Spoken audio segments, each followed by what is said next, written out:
श्री रामचरितमानस को फाड़ दिया गया। कुछ नया नहीं हुआ। ग्रंथों को नष्ट करना जालिमों और बेवकूफों दोनों के लिए जरूरी हो जाता है। सन 1199 में बख्तियार खिलजी ने नालंदा कैसे फूंका था, ये गूगल कर लीजिएगा। एक ढूंढेंगे 100 कहानियां मिलेंगी जहां लोग तीर, तलवार, तोप और बारूद से नहीं, किताबों से घबरा गए। इस बार निशाने पर हैं गोस्वामी बाबा तुलसीदास। क्यों?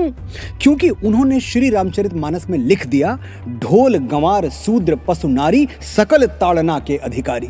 दलितों और महिलाओं का घोर अपमान कर दिया बाबा ने, और अपमान हुआ है ये समझने में हमको 400 साल लग गए। बड़ा लेट रिएक्शन आया। धक्का 400 साल पहले दिया, गिरे अब। मैं बाबा तुलसीदास में अटूट श्रद्धा रखता हूं, लेकिन वो तो पूरा देश रखता है। 150 को छोड़ दीजिए तो कौन है जो बाबा का भक्त नहीं है। लेकिन आज मैं बाबा को एक श्रद्धालु की तरह नहीं, एक राइटर की तरह अप्रोच करूंगा और आपको बताऊंगा कि क्या उन्होंने ये चौपाई लिखकर गलत किया। अब बाबा होते तो मेरी जरूरत नहीं थी। सोशल मीडिया से लेकर प्रेस कॉन्फ्रेंस और प्राइम टाइम तक हर जगह अपनी सफाई खुद पेश कर देते और बात साफ हो जाती। लेकिन बाबा सशरीर हैं नहीं, इसलिए मुझे ही बोलना पड़ेगा। सिर्फ 2 मिनट मुझे गौर से सुनिएगा, ढोल गंवार का पूरा सच आपके सामने आ जाएगा। ऊपर वाला रॉन्ग हो सकता है, लेकिन डोंग कभी रॉन्ग नहीं होता। बचपन में तहलका फिल्म देखी थी जिसमें अमरीश पुरी साहब ये डायलॉग बोलते हैं। तो क्या फिल्म के राइटर्स कहना चाह रहे थे कि डोंग सचमुच ऊपर वाले से बड़ा है? नहीं भाई, ये तो एक विलेन ने बोला, और विलेन तो वही बोलेगा जो उसका कैरेक्टर है, उसका चरित्र है, यानी गलत बात बोलेगा। इसे फिल्म के राइटर का विचार नहीं माना जा सकता। पॉइंट यही है, जब फिल्म के डायलॉग उसके कैरेक्टर के विचार हैं, राइटर के नहीं, तो फिर श्री रामचरितमानस में खलनायक समुद्र के विचार बाबा तुलसीदास के विचार कैसे हो गए? श्री रामचरितमानस एक प्रबंध महाकाव्य है, जैसे नॉवेल या फिल्में होती हैं। प्रबंध साहित्य वो है जिसकी कहानी में एक स्टार्ट हो, एक मिडिल हो और एक एंड हो, और उसमें जो कैरेक्टर जैसा है उसके डायलॉग्स वैसे ही हों, यानी हीरो सही बात करे और विलन गलत। ढोल गंवार सूद्र पशु नारी सकल ताड़ना के अधिकारी, इस चौपाई को या इस डायलॉग को संदर्भ और प्रसंग के साथ, रेफरेंस टू कॉन्टेक्स्ट के साथ समझेंगे तभी बात समझ में आएगी। सीन देखिए पहले। श्री राम 3 दिन तक समुद्र से विनती करते रहे, मुझे लंका जाने का मार्ग दे दो भाई, मेरी पत्नी के प्राण संकट में हैं। समुद्र ऐसा अहंकारी के मार्ग छोड़िए, उत्तर तक नहीं दिया। फिर श्री राम को क्रोध आ गया, उन्होंने चढ़ाई प्रत्यंचा और कह दिया कि मैं अहंकार की छाती में अग्नि बाण गाड़ने के लिए विवश हूं, भय बिन होए न प्रीत। बात तो सच है। समुद्र का अहंकार टूट गया और वो मणियों रत्नों सहित त्राहि त्राहि करता हुआ श्री राम की शरण में आ गिरा। अब समुद्र जो कहता है उसे ध्यान से सुनिए, सारा भेद, सारा सीक्रेट यहीं छुपा है। सभय सिंधु गहि पद प्रभु केरे, क्षमहु नाथ सब अवगुण मेरे। गगन समीर अनल जल धरनी, इनकई नाथ सहज जड़ करनी। प्रभु भल कीन मोहि सिख दीन्ही, मर जादा पुण्य तुम्हारी कीन्ही। ढोल गंवार सूद्र पशु नारी, सकल ताड़ना के अधिकारी। समझाता हूं क्या कहा समुद्र ने।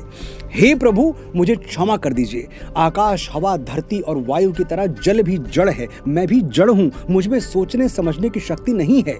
प्रभु, आपने मुझे अपनी बनाई हुई मर्यादा की शिक्षा दी, आप मर्यादा पुरुषोत्तम हैं, इसलिए अब मेरी बुद्धि जागृत हो गई है। समुद्र इसके आगे प्रतीकों में बात करता है, मेटाफर्स में बोलता है। वो कहता है ढोल यानी एक ऐसा वाद्य यंत्र जिसे बिना सीखे नहीं बजाना चाहिए, वरना संगीत की जगह शोर निकलेगा। गंवार यानी अशिक्षित ग्रामीण। अब गंवार कोई गाली नहीं है जो हम आज मानते हैं, जो गांव में रहे वो गंवार, ये सिर्फ ग्रामीण का अवधि रूप है। शूद्र यानी कर्म के आधार पर विभाजित समाज में चौथे तबके के, 4th क्लास, चतुर्थ वर्ण के लोग। इनका आज के शेड्यूल कास्ट से कोई कनेक्शन नहीं है, ये बाबा साहब अंबेडकर भी मानते थे। तो शूद्र SC, ST या OBC को नहीं कहा गया है, ये ध्यान में रखिएगा।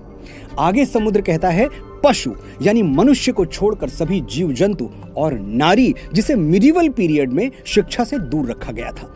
आपने जो शिक्षा मुझे दी है उस पर इन सब का भी अधिकार है। ढोल गंवार शूद्र पशु नारी, इन सबको ये शिक्षा मिलनी चाहिए जो आपने मुझे दी। समुद्र के ऐसे विनीत वचन सुनकर श्री राम उसे क्षमा कर देते हैं, और फिर समुद्र के ही परामर्श से नल और नील समुद्र पर संसार का सबसे प्राचीन सेतु बना देते हैं, जिनके पत्थर इतिहास के अथाह प्रवाह सागर पर आज भी तैर रहे हैं। अब आप ही बताइएगा, ढोल गंवार शूद्र पशु नारी सकल ताड़ना के अधिकारी, ये श्री राम के थॉट्स हैं या गोस्वामी तुलसीदास के? दोनों के नहीं, ये विचार 100% समुद्र के हैं और किसी भी एंगल से गलत नहीं है। जरूरत है सिर्फ खुले और साफ मन से एनालाइज करने की, सोचने की, समझने की। गोस्वामी बाबा तुलसीदास दलित विरोधी होते तो क्या निषाद राज, केवट और शबरी को रामायण में सह नायकों की भूमिका देते, अनगिनत चौपाइयों में उनकी प्रशंसा करते? और यदि वो नारी विरोधी होते, नारी कहा मैंने, ध्यान दीजिएगा, औरत नहीं। आशा करता हूं अब तक आप भी अपने आसपास के सम्मानित महिलाओं को औरत कहना छोड़ चुके होंगे। जो रेफरेंस और कॉन्टेक्स्ट नहीं समझ रहे हैं वो मेरा ये वीडियो जरूर देखें, लिंक डिस्क्रिप्शन में दे रहा हूं। तो बाबा तुलसीदास अगर नारी विरोधी होते तो क्या देवी अहिल्या, जिनका शील भंग किया गया था, क्या उनको इतना सम्मान देते जितना दिया है? रामचरितमानस या किसी भी ग्रंथ को जलाकर आप बख्तियार खिलजी की टीम में शामिल होना चाहते हैं तो आपकी मर्जी, वरना सच तो यह है कि कुछ पन्ने जलाने से न राम की महिमा जलाई जा सकती है न तुलसी का तेज। मैसेज एकदम क्लियर है, अफवाहों पर न जाएं, अपना दिमाग लगाएं। जय श्री राम, जय बाबा तुलसीदास। तो ये थे मनोज मुस्तशिर, जिन्होंने रामचरितमानस की चौपाई सही से बताई कि वो शब्द किसके हैं, वो वर्ड किसके हैं। मगर मेरे को समझ में ये बात नहीं आ रही है कि लोग बाग अपने आप को शूद्र बनाने पे क्यों तुले हुए हैं और अपने साथ साथ पूरी एक समुदाय को शूद्र बनाने के लिए तैयार हैं। हालांकि ये जो शूद्र समुदाय पहले था वो वर्ग के आधार पर जो बांटा गया था, वो तो पता नहीं जिसने बांटा और क्यों बांटा, पहले उसके बारे में जानकारी होनी चाहिए, उसके बाद गाना चाहिए। मगर पता नहीं क्यों लोग बाग आज क्षत्रिय ब्राह्मण वैसे बनने को तैयार नहीं है, बस शूद्र बनने के लिए तैयार हैं और साथ साथ बोल रहे हैं कि 90% जो है वो शूद्र हैं।